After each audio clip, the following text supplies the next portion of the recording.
So magandang araw mga sports. Dito na pabalik po natin. At dito kayo. Umabot ako ng Sunyok mga sports papunta ng ang aming main gym na tinuturuan ko ngayon. Lion Boxing Gym. So papunta doon, nakarating na ako dito sa Lion Boxing Gym. Yun, to yung boxer ko. Nandito yung mga awards niya, mga laban niya, mga poster niya dito sa labas ng gym niya. Andyan po ako mga kasport. Yan, yun po ako. Yun, ako po yung nakapag-champion yan. Jong Mino. So, manager na din si Pak Chol. Ililipot ko po kayo sa gym ni Chong Mino. So, ito yung boksingero ko na hanggang ngayon, lumalaban pa rin. Yan. So, may laban kami ngayong January 11. So, nag-prepare ko po kami. Pinupuntahan ko po siya dito. Actually, mga 4 na gym tong pinupuntahan ko. So, maraming nagpapa-ensayo po mga sports. O parang, ang tawag dito sa atin, parang nagpapapiti. So, kailangan yung serbisyo ko. Tinatawagan ako nila para i-train ko sila. Dito sa Korea po. Dito sa Korea mga sports. So far mga sports ay napa-champion din naman tayo dito. Mga ilan boksingero pa-champion. So magandang performance natin. Ito yung nakita natin kanina. Yung nakaputi yun ng yan si Sungmin na lumaban nung nakaraan. So debut niya. Panalon ba yun yung decision. Ito po yung may-ari at boxer ko. Yung naka-black si Mino. Ay lilipot ko pa kayo. Balik ko natin po mga sports. Lilipot ko kayo sa kanilang gym na magandang gym. Yan, pinapalibot yan. Ito pala yung mga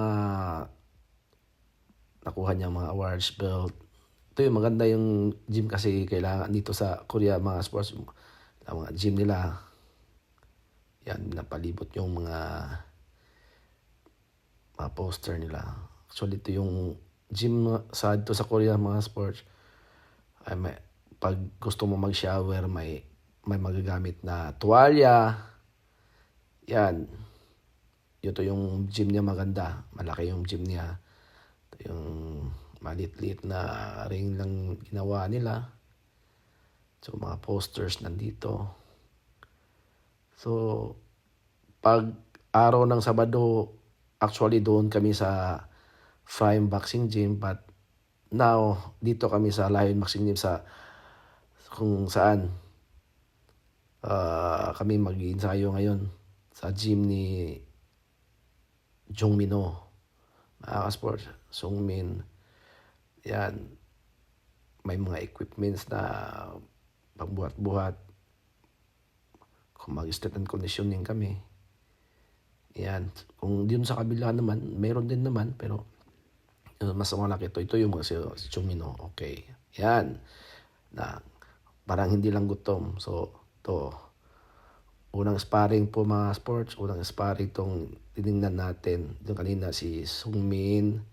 Na ito yung dalawa mga boksingero ko to. Mga sports, mga boksingero ko to. So, pupunta lang ako pag may sparring dito sa gym kung saan kami dadayo ng sparring. So nandun ako. Kailangan nating tingnan yung mga boksingero natin. Yan si Jong Mino mga sports yan.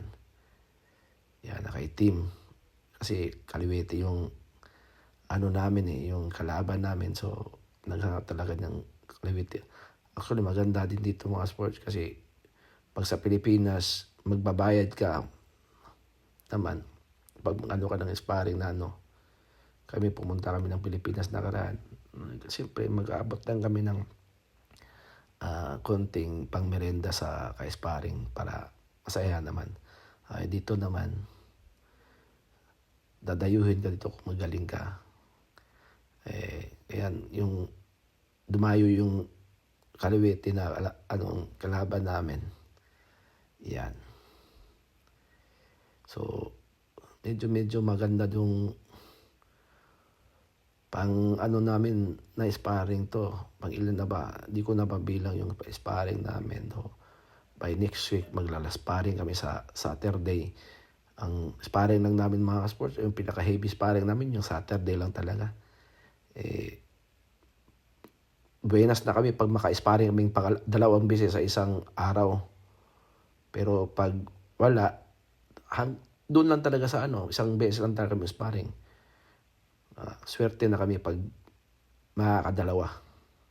Makakadalawa, bihira kami maka-sparring na 3, 2 beses sa isang linggo. Usually, isang beses sa isang linggo talaga, araw lang Sabado talaga maka-sparring. So, dinamihan ng namin ang rounds. Mga sports, iba-iba yung mga boksingero na aming mababangga kasi may dumadayo. Inano ko kasi kailangan tayo na magbuo ng sparring day para at least tayo ang dadayuhin. Hindi tayo ang dadayo. Mas talaga okay yan pag ginagawa natin yan. So, sabi ng manager namin, okay din po. Okay din. Kaya hanggang ngayon, yun, tinamaan ng offer yun mga sports. Pero nagrugi konting yan naman, yun, dalawang boksero ko dyan, si Namjo, tsaka si Kung Do, yan sa RSA, yun, may upcoming na laban din kami ni Namjo, ngayong March, ata kung matutuloy. So, inaano lang namin, ayos lang namin yung namin every month na kasi yung may promotion dito sa Korea. So, kaya kailangan maganda. Mukhang dumadami yung boksingero natin dito dahil nga may mga promotion. So, ang iba nagpa-ensayo. Ayun naman, yun, si Mino kasi nagda-diet na nga super feather yung lalabanan. Ang laking binawas niya mga sports galing ng laking timbang. So hanggang dito lang mga sport. Adios!